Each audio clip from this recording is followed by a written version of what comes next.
Bueno, maestra, continuamos entonces con el golpe bajo. Vamos a explicarle al alumno la posición en la que tienen que estar correctamente.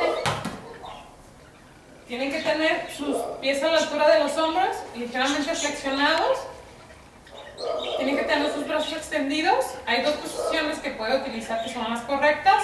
Sus brazos deben de tratar de juntarse.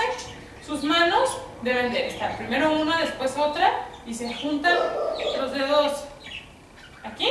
Y en esta posición es que él va a ligeramente flexionar y golpear. Ahí va. Me la avientas para acá. Ahí va. Es. Ahí va.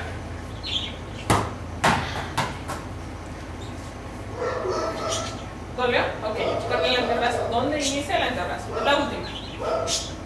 Eso. Ahora vamos a hacer una modificación.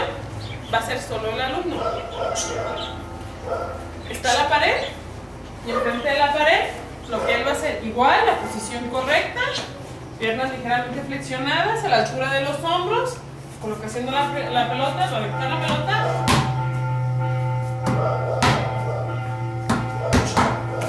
¿Ok? ¿Lista?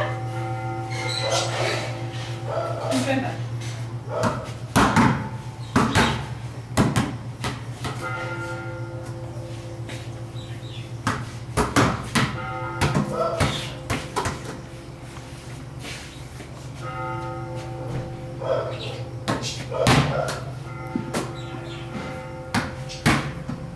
Lastimemos, porque si lo hacemos con la parte de los dedos, que son más flexibles y nos